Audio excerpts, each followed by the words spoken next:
We are recording. Beautiful.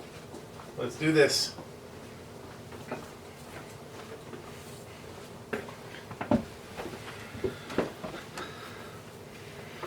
What's up, everyone? For First We Tease, I'm Mike Crean, the Junior Sue Crean, and you're watching Awesome Ones, the show that's awesome questions and more awesome wings. Today I'm joined by Colin Merna, the pink jacket bracket auctioneer, the big stinky chicken, the supreme chancellor of the Awesome Football League. Colin, welcome to the show. I'm very, very happy to be here. That's good to hear. So how are you with hot food? I love hot food. I go out searching for spicy food. That doesn't mean I can eat anything. There are things that scare me. But as far as chicken wings go, I have not had a wing that I didn't finish. Excellent. Good to hear. Well, I'm going to ask you 10 questions. And as we roll through those 10 questions, we're going to eat progressively hotter wings through these 10 hot sauces. If at the end you make it through all 10 wings, you're going to get 30 seconds to tell the AFL what you need to tell them. If you don't make it through, then I'm going to tell the AFL a lot that they don't want to hear. So our first wing is Frank's Red Hot, the original chicken wing sauce. Cheers.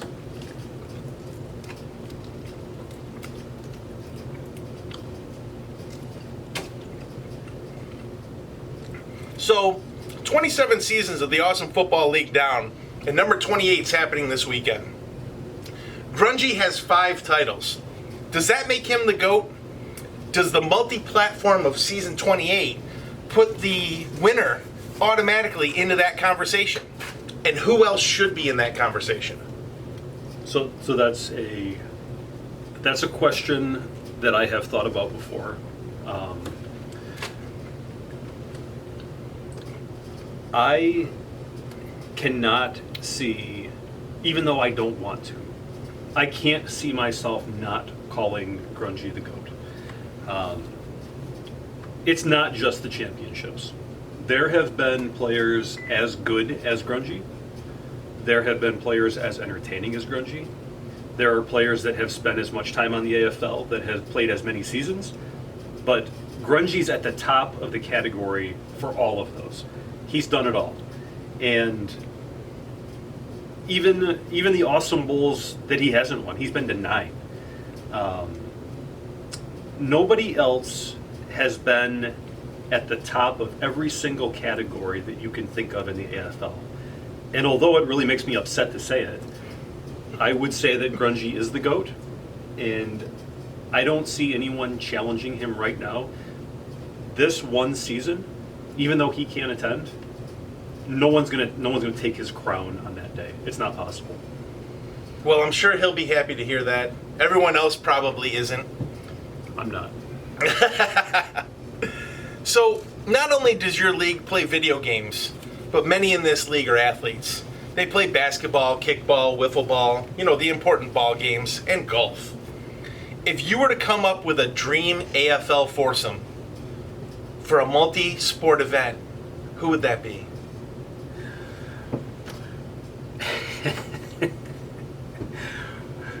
Let me think about this, because the word foursome had me thinking of something.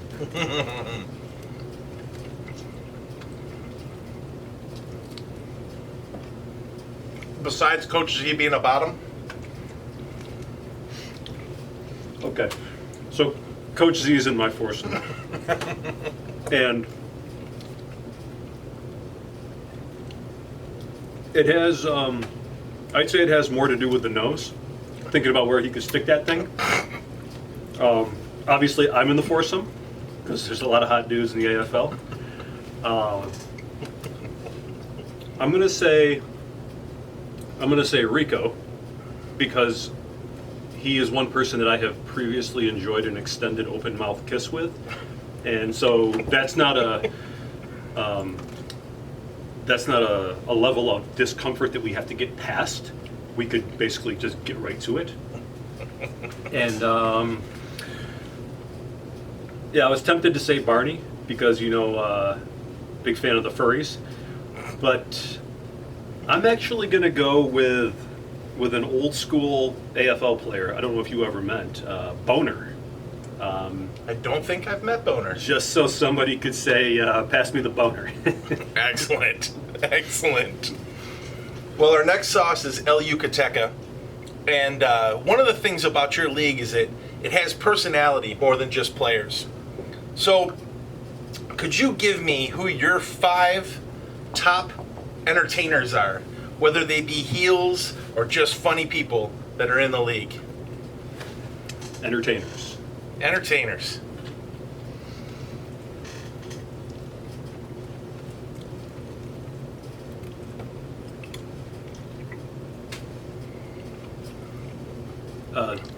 The aforementioned Grungy is one of the top 5 entertainers in the league.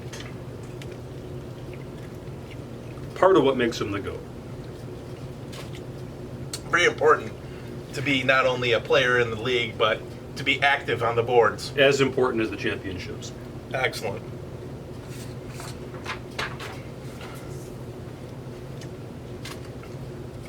Now, entertainer is... A lot of people create great content for the AFL. That wing was slightly hotter. Oh, yeah. The entertainer is the performance.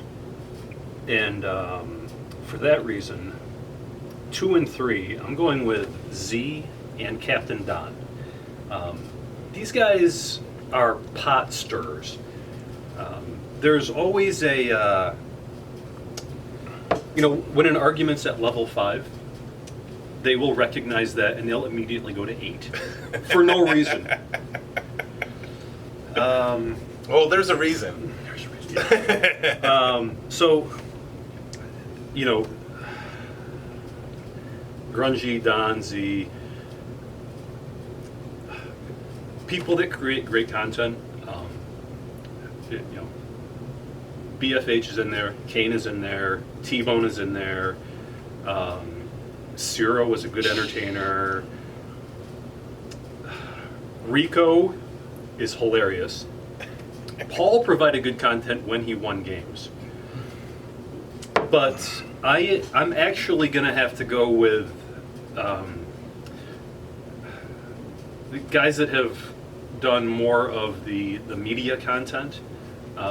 So I'm going to put Barney, who's always ready to do anything, and yourself in the top 5 for AFL entertainers. Congratulations. Well, I definitely appreciate that. Wasn't expecting that to be even part of the question.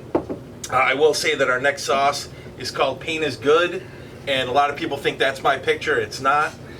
He definitely looks like someone who's having a good time, just like our next wing will be. Now, you just put me in this uncomfortable position. I'm going to turn it right back around on you.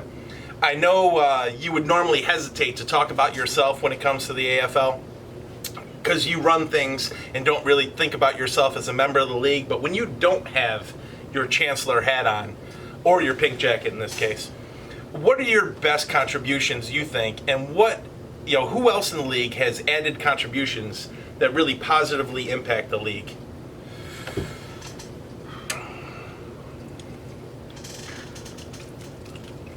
And I got to time this better so that one of us is talking as opposed to us both eating at the same time, but we'll get there.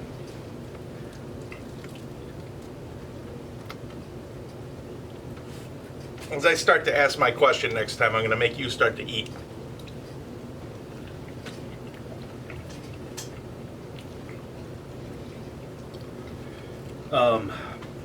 So, outside of the game write-ups and the gameplay, really the name that came to mind is Jason Kane. I believe he's probably spent more time behind the scenes working on the AFL than anyone aside from myself. And especially in this season coming up, he's doing all the logistical work for all the games, all the screens, tons of planning. So he deserves a thank you. Excellent. Well, Jason Kane, we thank you for what's upcoming, and we thank you for what you've done in the past. How are you feeling so far? I felt like the third wing was possibly hotter than the fourth. I've heard that before. That got to me a little I bit. actually agree with you. Technically they're not, but I definitely agree. Our next wing is a ghost pepper blueberry sauce, which is why your wing looks blue, which I think is very tasty. So, having been to Ogdensburg before, I've experienced Mestival, and the legend that is Big Dick Teddy is often brought up. Huge cock. If Ben Morley's big fat head was proportionate to Teddy's big fat dick, what Macy's Day Parade balloon would Big Fat Head be?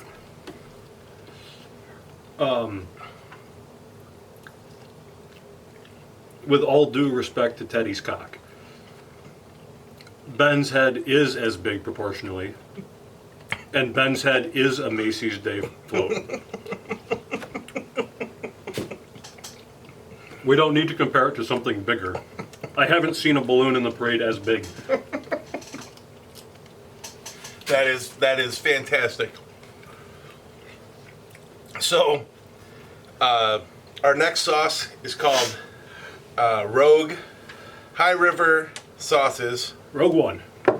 and starting to kick up a notch at this point. This is sweeter in the first taste too. This is good. So, I've printed up some iconic pictures of you handing out AFL trophies, and just want to get your initial reaction to some of these. Our first one appears to be you handing it to Thad in what appeared to be a very high-scoring, lovely affair.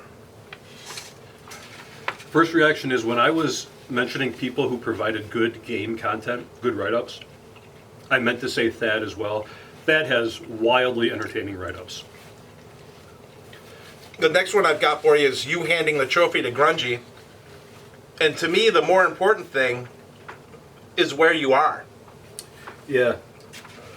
That is a picture of Blue from Blue's Clues on the wall, because Rico and I, in that time, would spend most of our free time outside of the bar coloring children's pictures. So our next one, I actually had to write his name on the picture because no one recognizes who he is.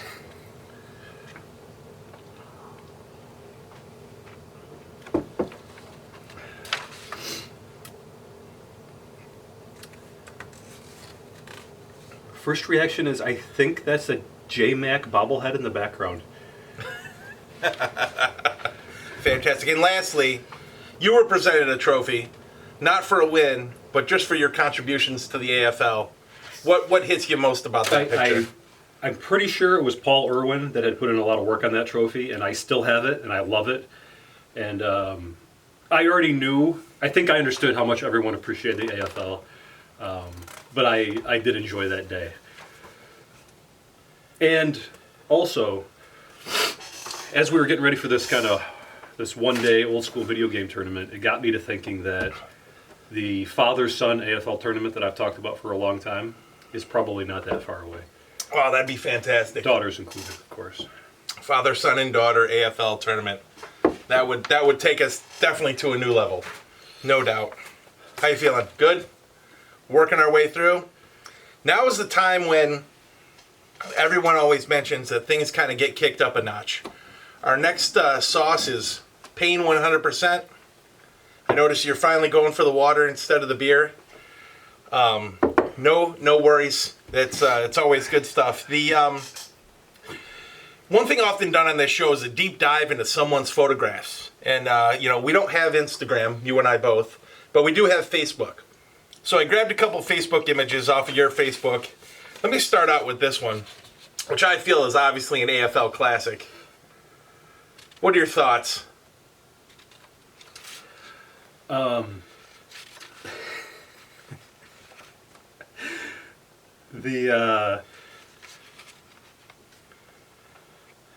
It's got me thinking about the foursome again. Definitely thinking about the foursome again. Well, as you dig into that next wing, this is a picture I found that I've never had any context or heard of. And it might be one of the best things I've ever seen on the internet. and hopefully you guys can see this, but it's clearly you as the big stinky chicken with a referee sitting on the couch and ketchup and mustard nearby. And yet they're wearing what appear to be banana hammocks. What in the hell is going on there? Coach Z hangs out with people just like him.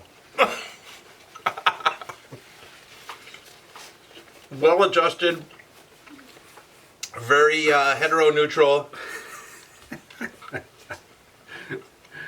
I mean, by the looks of things, it was a fantastic party. We would have worn those even if it wasn't Halloween. This picture of Jason Kane, an ice cream sundae and 4 Miller Lights. And I think that's Jason Kane's only face. Because he's always that happy, in my opinion.